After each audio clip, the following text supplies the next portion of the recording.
മൂന്നാർ എത്ര മനോഹരമാണല്ലേ. അവിടുത്തെ കാഴ്ചകൾ, തേയിലത്തോട്ടവും കിനിഞ്ഞിറങ്ങുന്ന കോടയും കൊണ്ട് ഭൂമിയിലെ ഒരു സ്വർഗം തന്നെ.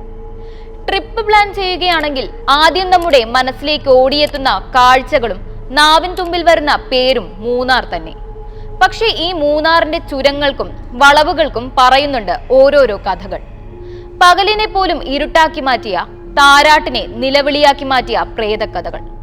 അങ്ങനെ കുമിളിക്കും പറയാനുണ്ടൊരു കഥ. കുമളി മൂന്നാർ സംസ്ഥാന പാതയിൽ പാമ്പാടുംപാറയ്ക്ക് സമീപം ഒരു കാലത്ത് പ്രേതങ്ങളുടെ വിളയാട്ട കാലമായിരുന്നു. സംസ്ഥാന പാതയിലൂടെ എത്തുന്ന ചെറിയ വാഹനങ്ങൾ സ്ഥിരമായി വെള്ളസാരി ധരിച്ച യുവതി അർദ്ധരാത്രിക്ക് ശേഷം കൈക്കുഞ്ഞുമായി തടയും. ഓട്ടോറിക്ഷക്കാരും ബൈക്കിലെത്തുന്നവരുമാണ് പ്രേതത്തിന് മുന്നിൽ പെട്ടിരുന്നത്. ഓട്ടോറിക്ഷയ്ക്ക് കൈ കാണിക്കുന്ന യുവതി വാഹനം നിർത്തുന്നതോടെ പെട്ടെന്ന് റോഡിൽ നിന്ന് അപ്രത്യക്ഷയാകും. വാഹനം നിർത്തിയാൽ യുവതി പിന്നിൽ കയറും. ഡ്രൈവർ തിരിഞ്ഞു നോക്കുമ്പോൾ യുവതി കുഞ്ഞിന്റെ ചോര കുടിക്കുന്ന ദൃശ്യമാണ് കാണുന്നത്. ശല്യം രൂക്ഷമായതോടെ ഒരു കാലത്ത് രാത്രിയായാൽ വാഹനങ്ങൾ ഈ റോഡിലൂടെ സഞ്ചരിക്കാൻ ഭയപ്പെട്ടിരുന്നു.